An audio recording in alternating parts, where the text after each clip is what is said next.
Take it away, love. Thank you, Claire, and thank you, Helen, as well, going before me. It's lovely to see you up there. Big shoes to fill here. It's interesting. So my Al-Anon in Lockdown has been I've been on a journey all of my own. My day's been I've been a bit anxious, a bit nervous about speaking and sort of think how many people are in this room. And I started my day with an Al-Anon meeting, which was wonderful. I started my day opening an Al-Anon meeting, and it's a meeting that's been set up, an additional one on a Sunday morning that we wouldn't normally have it because we're on Zoom. There's a second meeting opening up, and because I was the one who was opening this morning, I got to choose the topic, and I chose the topic of pride because I'd heard someone sharing about that this week in another meeting. And to me, I think my pride is one of the things that really gets in the way sometimes. And it's so wonderful to be here. I've been on the AlAnon Without Borders meetings a good few times now, and it's really, really opened up my whole understanding of Al-Anon. I've always kind of aware that we are part of this worldwide fellowship, but never actually seen it until here we are in lockdown, where my world has got so much smaller, my outside world, but then my virtual world and my Al-Anon world is just bigger than ever. It's amazing. So I started, this afternoon I went to go and visit my sponsor. I've got, there's somebody else who's taken me through the steps as well. So I'm a bit greedy because it's almost like I've got two sponsors, but I've got like my soft sponsor. I went to go and visit her this afternoon for a couple of hours to calm me, to get me centered. And I sat in her garden with her and her husband, and they've both been in the fellowships for 40 years. So there's a lot of wisdom there and a lot of strength and a hell of a lot of love. And I was sitting under a tree because I have a tendency to get a bit funny in the heat and overheat, and I didn't want to be feeling poorly when I was here and sharing. And I sat under the tree in their garden, and I was absolutely covered with these itchy little bugs. These little thunderbugs, I think they're called, but they were just all over me coming out of this tree. And I sat there and I was scratching away. And I got home and my hair was looking really nice when I went. And I thought, oh, this is, if I'm going to be on screen and people are going to be looking at me, God, I can't look too haggard. Oh, my God. And then I got home and I'm literally covered in these bugs that are crawling all over me. So I had to jump in the shower. So I had to wash my hair. So all my lovely, shiny hair curls are all gone. And I've now got wet hair.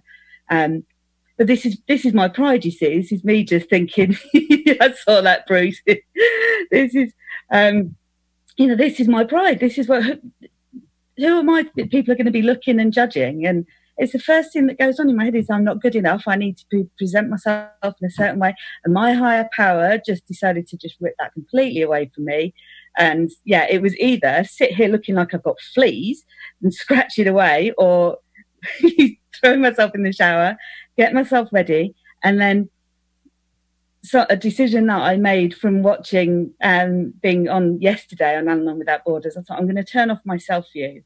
So I can't see myself on the screen, because that is the one thing. I love Al-Anon Zoom meetings, but I hate seeing myself on these Zoom meetings, because then I can become my own worst critic. But that's me anyway. So I've turned off my camera view.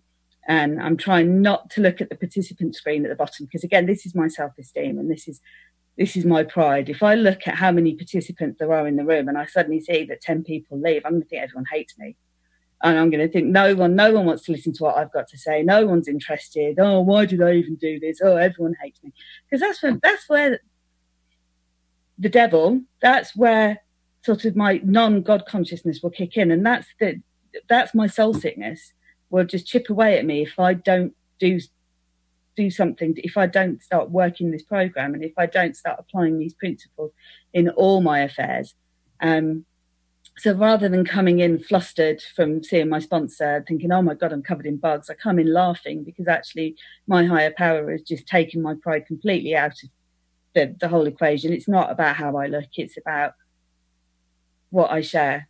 And hopefully what I share won't be too much in the way of nonsense.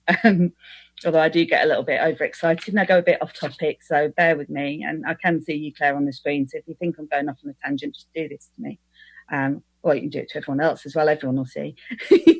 But yeah, so my pride needed a bit of a check-in, because I'd heard someone sharing about pride and thinking that saying that on the one hand, I can be proud of myself for an achievement or something like that, but for me, like, pride is worrying what people will think of me, and sometimes I go against what I feel and what I think is right, because actually I need to feel included, I need to feel part of, and I need to feel approved of.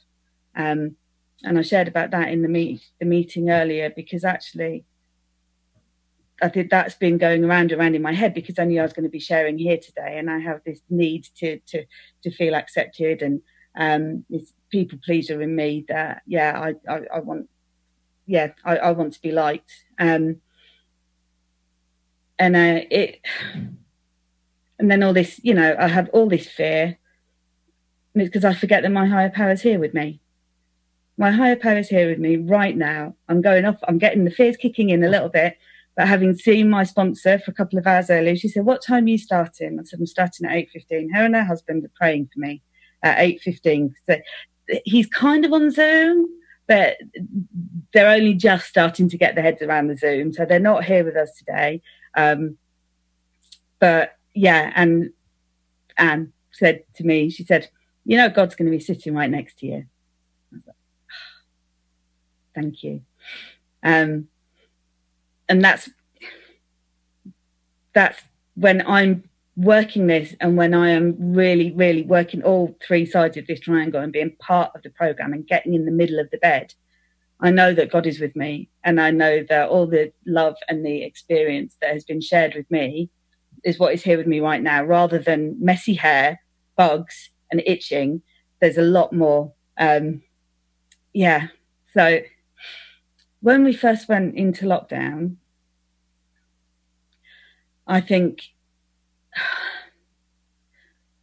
that's so where actually my soul sickness would want me to be, in lockdown, isolated, not being able to see anybody else, trapped in this house with my husband, working from home 24/7 in this marriage. The idea that I could have been in lockdown with him when he was drinking,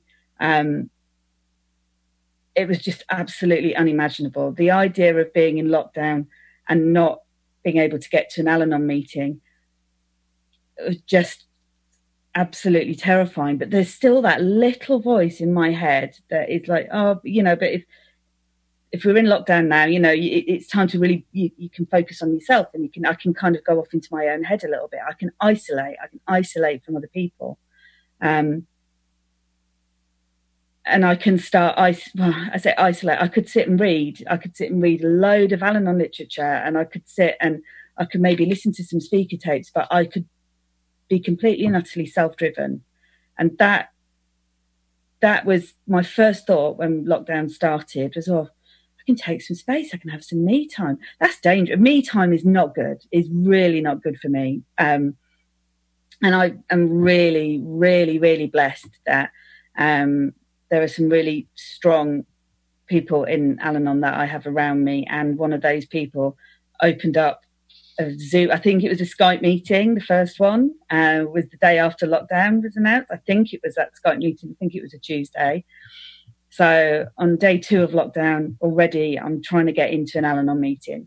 And I'm in, and there's a few teething troubles to begin with, and certainly with me and my internet connection and my using computers and setting things up, and it was a faff. But thank God that there was somebody there who was already trying to find a way to keep AlAnon going, to stop me from isolating and stop me to fight all those instincts that actually, I can sit at home and I can take a break and I don't have to do anything, and it's time in my head. And I heard someone else sharing recently that the devil doesn't want me dead. The devil doesn't want me sort of suicidal and miserable and end of the world. The devil wants me ineffectual. So that is sitting at home in my own head, not feeling helpful, not feeling I'm doing anything worthwhile, feeling completely and utterly worthless. That's where the devil would want me to be. Whereas my higher power wants me to actually be part of this incredible, incredible fellowship, working the three sides of this triangle. So that's where my higher power wants me to be. And the fact that Al-Anon Without Borders opened up really quite early on into lockdown. I don't know if I was on the first one. I was certainly on. I was on one where I heard Mary Pearl share, and that was very, very early on. And so from going from all of this stuff on the news about you know socially distant, self-isolating, all these things that just are actually the worst things in the world for me, to be completely going the opposite direction by being included in this fellowship, being included in these wider meetings, these Al-Anon Without Borders. And I know it's technically not Al-Anon Without Borders, but the program is here. God is here in this room. This is Al-Anon, because it is a group of people sharing experience, strength, and hope with each other. And I think it's just wonderful. So yeah, my Al-Anon in lockdown, I started going to online meetings straight away. And at first I was going to a couple of the local meetings and being around Al-Anon members that I knew, I think. And I saw that there were other Zoom meetings popping up, and but I stayed with the local meetings. And then I went on to the Al-Anon Without Borders, and I heard Mary Pearl share. And I heard lots of other people share. It was an amazing day. But when I heard Mary Pearl, I suddenly realised that this lockdown there's an awful situation with COVID-19 and what it's doing to people in the world. But the one good thing that can come from this is actually that I can enlarge my spiritual life if I seek it out, if I really search for it. And a few years ago, I've been in Al-Anon. It's coming up to, it's 10 years it will be next month. I've been in Al-Anon, and my husband's been in AA for the same amount of time. So he's 10 years sober, hasn't picked up a drink since. And yeah, I've been in Al-Anon first in Southwest London, and then I moved back to Hertfordshire, which is north of London, to be closer to my parents and in their retirement. And I went to Letchworth as my home group, because that was my hometown. And I found this incredible fellowship at Letchworth Fridays, and Al-Anon meeting with an AA meeting next door. The first Friday of every month is an open meeting with a joint AA and Al-Anon chair. There's a lot of that meeting's been around a long time. Where am I going with this? So I'm part of this home group already, and I'm doing service in this home group. It's absolutely amazing. And I found a sponsor in this home group. And it really opened my eyes. So I really started to listen. I started to really see enthusiasm when I came to Letchworth. When I came to that meeting, and when I realised that actually there's more than just one meeting a week I could be going to. I could be going to 2 meetings a week. And there's one not so far down the road I could do 2. And I was sitting around in meetings, and I was really loving the fellowship. I was really loving being part of it. And my relationship at home with my husband was changing. We still had our ups and downs, but I was learning some of the principles of the Al-Anon program, learning to let go and let God, learning to detach with love, and learning that when I get busy, I get better. So I became a group rep. I started going to District Day. I started reaching out to more people in the fellowship, and I started doing more than just turning up to 1 meeting a week. Turning up 1 minute to 8, sitting in the meeting, sharing, and some of the time I was just regurgitating stuff I read in the literature, and I was quite a good salesperson, so I could sound like I knew what I was talking about, but I didn't really have much of an idea.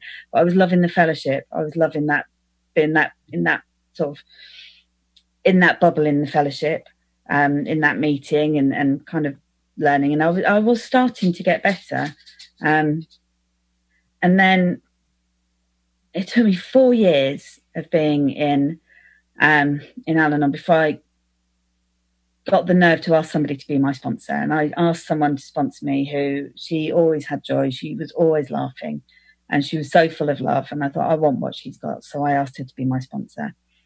And we went through the steps really, really gently. And it was a couple of years of stopping, starting, and there's always something else going on. And I was always kind of delaying stuff. And it took me 6 months to write my step 4, and it took me six months to actually just be able to twist my step 4 around so that it was all everybody else's fault and nothing to do with me.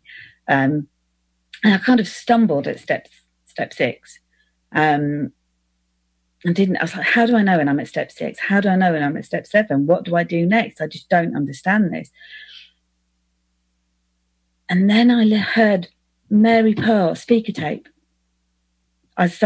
Somehow someone had said, oh, have you ever listened to speaker tapes on YouTube? And I heard Mary Pearl, and I heard her sharing about how she worked the steps. And I really wanted what she had. I really, really wanted to, because she was so honest about her own spiritual malady. And she was so honest about her behaviour. And I realised, at that point, I realised that when I'd gone through the steps the first time around, I went through the steps because I wanted to be the person in the Al-Anon room saying, when I did my step 4, as though I am the oracle of all things Al-Anon, because I've actually worked this program, but I wasn't ready to change. I didn't want to change. My relationship got better through coming into Al-Anon, but I still had a lot of those behaviours. The 4 M's, there's something that I'd still always go back to, those 4 M's. Management, manipulation, martyrdom, and mothering. That's me. That's what I always end up going back to. And so my marriage had got better through being in the fellowship, but some of it as well was I wanted to work my steps because he'd worked his steps and he was still being a bit of a so-and-so in my eyes, because I was still so obsessed with his behaviour. He's not going to enough meetings. When did he last call his sponsor? You know, he'd worked his steps. Where was my amends? I never got an amends. Oh, I'm giving you a living amends. What's a living amends? Where's my amends? I was still so micromanaging his recovery, but also enjoying being part of this fellowship. Didn't see it until I heard Mary Pearl sharing, and I heard about how she worked her steps, and I spoke to my sponsor who said that there's someone who can take you through the steps a different way. And I went through those steps nearly 3 years ago. And oh my word, when I actually found my character defects, when I realised step 7, when I realised those defects were entirely ready to have God remove my defects of character, I think the reason I couldn't get to step 6 first time around was because I still didn't really think I had defects. I just had a husband who didn't do what he was told. So to go through my steps and have this list of my defects of character, and then have a way of working through it by actually getting on with steps 8 and 9 and making amends, and clearing away the wreckage of the past, and actually being able to accept myself for who I was. And that all kind of came about when I started being open and willing to listen to what other people had to say, rather than just wanting to be part of this fellowship and to talk some good Al-Anon. I wanted to walk the walk because I wanted to have that joy that I heard shared. And I started to have that about 3 years ago. And 10, 11 and 12, those 3 steps were really, really important. It took me a long time to really get step 10 embedded in my daily life, and having the discipline to actually be able to review my day and look at where I'd gone wrong and look at who I'd harmed and be able to set things straight. And I was really quite structured with it. I did a written step 10 for quite a long time, and I spoke to my sponsor every day, and I was doing gratitude lists every day, because actually I really needed to unlearn all of the old behaviours. I needed to unlearn that when I started to get that really uncomfortable feeling in my stomach, then okay, well, I haven't done that right. But then I haven't really done that right because they did that, and I can't make amends to them because what are they going to think of me? And then my pride all comes in, and I then start to justify my own behaviour and all of that stuff. These are the habits that I had to unlearn through actually practicing this program every day, and prayer and meditation and carrying the message. So seeing through prayer and meditation to improve my conscious contact.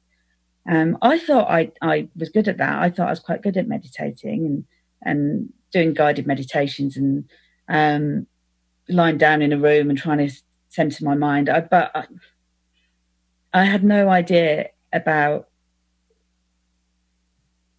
what prayer and meditation actually was until I'd cleared all that stuff off my shoulders and made amends to the people I needed to make amends to, so that actually when I did pray and meditate, my head wasn't full of resentment and fear.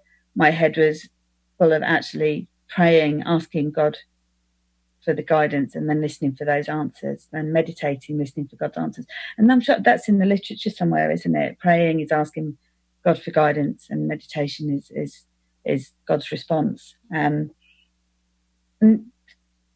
didn't think that's what it was all about. But having cleared away that wreckage and have that feeling of peace, prayer and meditation then started to become part of my day. And it got to the point where doing a written step 10 every day I didn't need to call that into a sponsor at the end of every day, because I'd got so used to actually, as soon as I get that feeling in the top of my stomach that something's not right, go and set it straight, because otherwise that's just going to ruin my day. And I've had all this stuff in sort of building up in the bank to get me to where we are today, which is, I'm in lockdown and I don't have physical access to people in the fellowship. So it really is about what have I got, where, what am I doing with my AlAnon in, whilst I'm in lockdown, and am I actually making the most of what I'm doing here? And so, step 12, and actually being able to carry the message and practice these principles in all my affairs. That's something I really try to do every day. I'm not great at it. There's a lot of progress that needs to be made. But I know that God has brought this lockdown for a reason. And I can sit in meetings kind of just repeating myself, or sticking to my home group meetings, and I can very quickly become ineffectual if I'm not careful. So I have all of these reserves that I built up through sort of practicing those steps. But then how can I bring that into lockdown and a living situation that is very, very different to what I'm used to? And I mentioned before, the idea of being stuck in lockdown in the house with my husband 24/7, drinking or not drinking, it would not have worked out well if I hadn't got this AlAnon program and learned from everybody here the principles of the program. I hadn't realised just how much time I could spend going out to meetings, meeting up with people in the fellowship, and not actually spending an enormous amount of time with my husband. I was doing a certain number of meetings a week, which I still need to do. I still need to make sure that I have more than just one meeting a week, otherwise my head goes off on one. But actually being in the house together 24/7, even before, like if it had just been me coming into AlAnon and going to the odd meeting every now and then, there would have been divorce going on months ago. Like the standoffs and the resentments and the frustrations and all these things that would irritate. I mean, we do still have a standoff over who's going to put the bins out, and it's still just building up and up and up. It's ridiculous, really, but we're not really arguing. And that it's because actually I can feel that feeling in my gut, and I've got that sense of how important is this? What's really going on here? And it's really interesting because when I did my step 4 and I looked at some of the reasons why I was so resentful at my husband, some of it was because I felt he didn't work his program the way that I worked my program, even though I didn't even know I had a program until I did that step 4. But I used to be really resentful that he would nap all the time. Like he does a day's work and then he needs a 2-hour lie down because he can't cope. And then he's, and that would drive me insane that he needed a nap. Well, I love that now because I get the house to myself. I mean, I have to be quiet, so I'm not waking him up during his nap, but that's a blessing to me today. This thing that I was so resentful of, thank God he disappears for 2 hours of the day so that we're not in each other's company, under each other's feet. And there's been the odd weeks here and there where he's having a really stressful time with work. And I don't realise he's having a stressful time with work. I just hear that he's being a bit snappy and I'm starting to get a little bit irritated. And eventually, rather than saying, why do you think you are talking to me like that? Why are you doing this? I actually said, what's going on? Is everything all right? Is there something I could be doing? Because you seem a little bit uptight at the moment. And he said he's having a difficult time with work. And I said, well, how can I help? And I said, can I help support you in any way? Is there anything I can do to help you out with your jobs? He works in care and it's his work is a lot sort of tougher than mine is in a lot of ways. That would never have been me before. It would have been, who does he think he is talking to me like that? God, is it any wonder I need the AlAnon program? Is it any wonder I need, I didn't even think for one second that maybe he was going through something. But because I have enough of this experience under my belt and I have enough people around me that I can be accountable to, I can actually check in with that behaviour and stop it before it just steamrolls. It's incredible, really. About 18 months ago, I had a massive change in my job, in my career. I'd spent 15 years working in homelessness because I was such a fixer. I always loved alcoholics. It wasn't just the one I'm with now. I just had a pattern of wanting to fix people and falling in love with the man he almost was. And so I decided I was so good at fixing people that I was going to work in homelessness and I was going to fix lots of homeless people and tell them how they should be living their lives. But then when I came into Al-Anon, I very quickly realised that I really do not have a healthy relationship with other human beings and I need to start to mind my own business. So I then decided I was going to start managing homeless services instead. And my ego kind of got all built up with all these wonderful things that I'm doing in homelessness. And I was managing these teams of people. And eventually it got to the point where there was an amends I needed to make to a manager and I did not want to make it. I had so much resentment towards this woman. I really struggled. No, I was not going to make that amends. And it ended up causing such a toxic feeling about my workplace that when it came to a time where they were going to start making people redundant, I just knew I needed to cut and run. I just had this feeling that I'm not going to fit. I tried to fit into this organisation for 6 years, but actually having gone through the steps and realised it's not about me needing to fit into that relationship, into that organisation, maybe that, actually it's okay that I don't fit. Maybe I need to do something different. But my pride kept me there until I'd really overstayed my time there.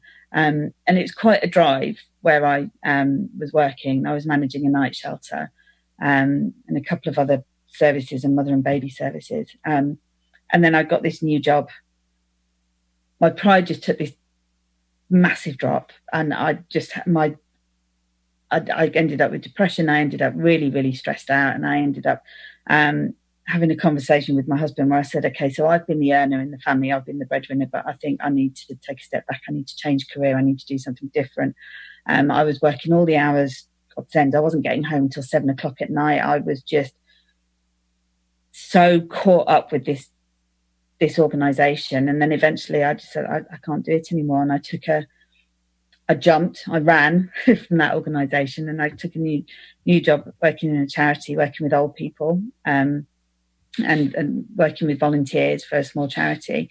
And it was a few minutes down the road drive. It is a few minutes down the road drive. And And I let go of all of the pride and everything, and the fact that I never made amends to that manager, never really made amends to the organisation, really. But the best amends I could have made was to cut and run, and let them have a fresh start, let me have a fresh start.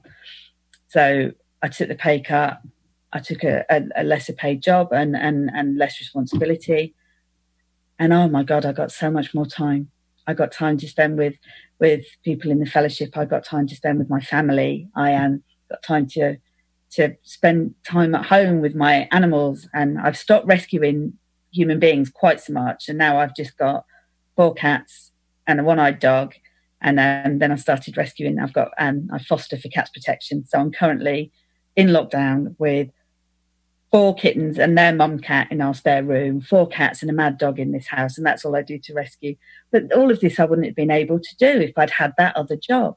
But I've gone off on a tangent there. But that if I had been in that job, in that night shelter that I felt so much epitomised who I was in homelessness, and who would I be if I don't have this job? I'd be down there right now with some of the most unhygienic circumstances. I would have been constantly in fear. I would have had to go to work every single day in that shelter. And it's amazing that there's people who are working in those circumstances. Absolutely amazing. But that would have killed me, I think. That would have absolutely ruined me. But my higher power had already taken my ego out of the work situation. My higher power brought me home, and I now have a job where I can work from home. I'm going back to my office next week, a couple of days a week. There's going to be a lot of hand gel, a lot of and disinfectant sprayed around. And we're only going to do it for as long as it's safe to do it. But like, my higher power, God knew all this was coming, and put me in this situation where I have got a job that I absolutely love now. I love my job. I love working with older people. I love the people that I work with. I love the fact that I can be myself. I can be a bit dotty and a bit crazy, and I'm not trying to pretend to be someone I'm not. And to be able to do this in lockdown and actually make a real difference. It's just, yeah, God has just been with me this entire time. And it just, yeah, when I just look back over all the things that have happened to build me up to this particular point, God gave me the gift of time.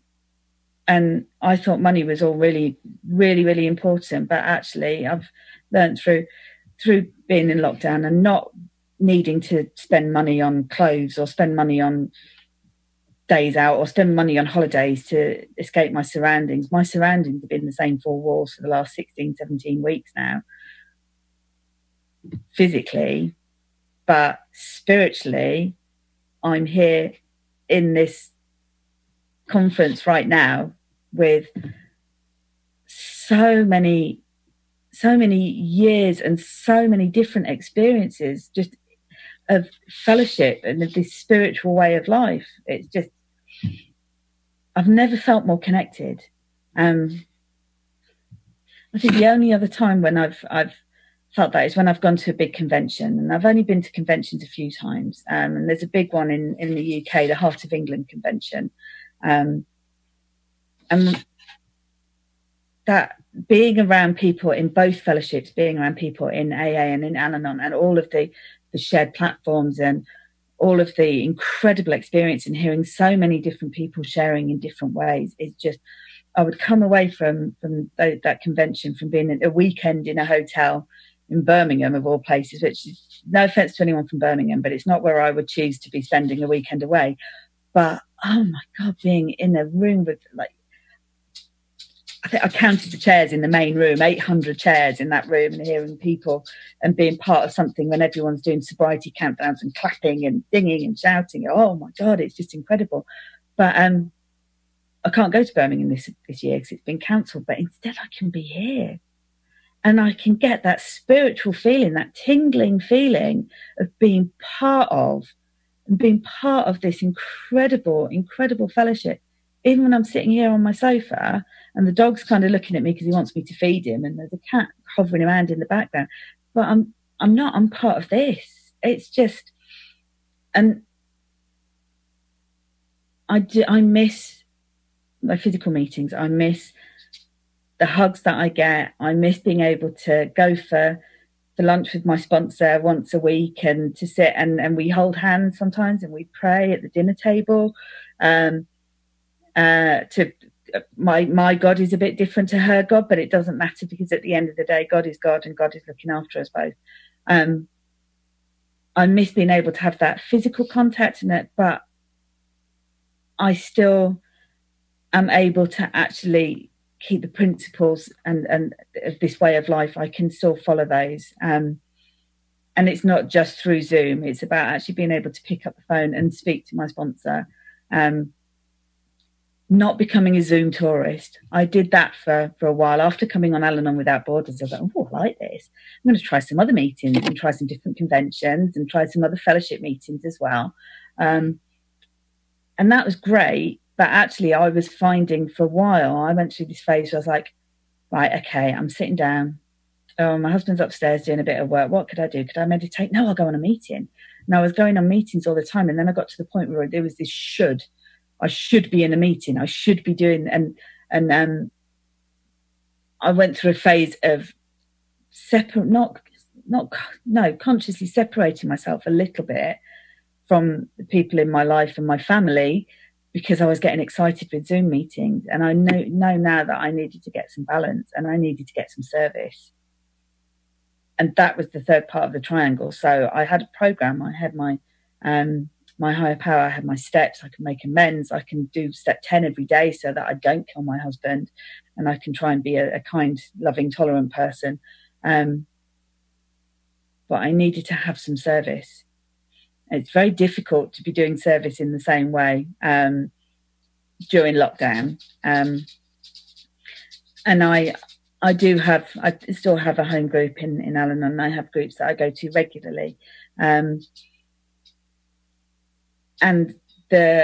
one of my home groups that I do service in, it hadn't opened up again yet on Zoom. And I had a conversation with one of the home group members, who said it would be nice if we could open up a Zoom meeting again. And I thought, actually, no, this is what I can do. You know, other people are hosting Zoom meetings, and I was being a Zoom tourist a little bit, and I was going to some meetings and loving seeing all of my people and in the fellowship and the people that I'm close to, and seeing my sponsor and in Zoom meetings, and seeing my Al-Anon friends, and keeping in contact with sponsees. But actually, I needed to keep doing something in the way of service. And I do phone service. I was doing phone service at a different time of day where I weren't really getting many calls, but I changed that during the lockdown. And I said that I've had a couple of negative experiences with something to do with the phone service, but I said, I think I need to change the shift that I'm on. And so I did that a few weeks into the lockdown, and I now do a Saturday afternoon for about 6 hours on phone service. And there's never been so much need for these fellowships. There's never been so much need. There's so much fear and so much sickness out there. And with no physical meetings, phone service is suddenly becoming so important again, because it's that connection. And to be able to, when I found my way into Al-Anon, I went online and I Googled how to stop my husband from drinking. Well, my boyfriend, it was at the time, how to stop an alcoholic from drinking. And I was directed to Al-Anon through the website. But actually, if you're directed to go to an Al-Anon meeting, and I found my way into an Al-Anon meeting, I walked into that meeting full of fear. But if people can't just walk into an Al-Anon meeting and kind of, to reach out, to actually be able to have a conversation with somebody in Al-Anon, to have a conversation with another human being about this spiritual soul sickness, it's so vital. And so being able to do service in that way is keeping me well. It is keeping me busy and keeping me involved and helping me to carry that message. I started hosting my my home group as well on a Zoom meeting, and I've also started, I was already on a committee for a mini convention that we run in our area. But I also host those convention committee meetings now. And we've made the decision to move that convention. And it's a joint convention. It's AA and AlAnon participation. But we're moving that onto Zoom. And the only reason we've been able to do that is because I have this Zoom program, because the other people in the committee haven't really got the same technological understanding. I haven't really. I've got Claire. And Claire's been doing the Day of Gratitude in the UK, and I was on AlAnon Without Borders. And so when people said, could we do a convention on AlAnon? I'm like, yes, we can. Oh my God. And so the things that I've learned and from AlAnon Without Borders, and the things that I've learned from Claire, poor Claire had to go through an hour of explaining all of this stuff to me. But it was, that's how I was able to do my service, and be able to type up the minutes of this committee meeting, and to actually be able to share experience, to be able to make this the best that it can be. And rather than thinking of everything that we can't do, think about what we can do to open this up now. And so when I got busy, I got better. I got a bit lazy with my service, and I became this Zoom tourist. And then I got this Zoom fatigue because I wasn't feeling connected. But then I threw myself back in the middle of the bed again, and I'm doing stuff on that committee. I'm doing hosting a home group meeting. I agreed to share today, and I'm sorry because I've gone on and on and on. And I think it's just so exciting to be able to hear so many wonderful people sharing, and to feel so part of something so huge right now.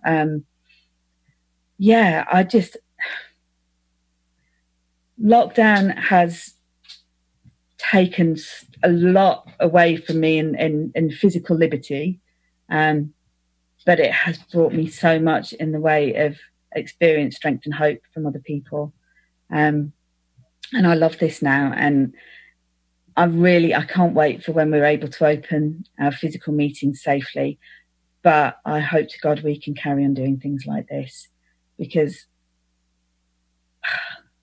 I think it's quite easy for me to get back into a bit of a rut and do a bit of people pleasing, and thinking if I do the same little bits of service in the same way, that'll just about keep me top. But I needed to have an injection of something new into my recovery, and my higher power brought me this through lockdown. And I think nobody could have predicted a pandemic. But thank God this happened now rather than 20 years ago, or when we didn't have the internet, where we weren't able to connect. I mean, how these fellowships would have survived, how anybody would have survived if we just had phone service, but no way of actually being able to get together to share and to support each other in this way. It is such a blessing that it has happened now. And it is such a blessing that I have so much inspiration from you all, and all the service that you all do, and all the experience that you have, that you've shared with me, to be part of something so much bigger. I love the fact that when it talks about the traditions, the Worldwide Fellowship of AlAnon, and AA as a whole, and there is this reminder that we are in a worldwide fellowship. And it's only about 6 months ago I started actually signing up to the newsletter that comes from the World Service Office. So I signed up to the GSO newsletter from the UK, but then I signed up to the World Service Office one as well, because I wanted to find out more about being part of this incredible fellowship, and find out about the from the stateside. But never in a million years did I think that I would be here, being able to hear Mary Pearl share, be in the room with Mary Pearl. I was there the second time Mary Pearl did a share, and I was able to raise my hand and share back to her and say, you inspired me to work my steps again. You changed my life. And everybody else says the same thing, because she's so wonderful and inspirational. But I was buzzing after that. I came bouncing down the stairs and hugged my husband, and oh my God, it's just, I'm sorry, I've gone on for a little bit too long now. I should let somebody else take the floor. But wow, thank you so, so much for letting me be part of this. And I'm sorry I've gone on so long. Yeah, my God was sitting here next to me, but he's probably telling me to just stop now. So I'll leave it there. Thank you so much, everybody. Thank you.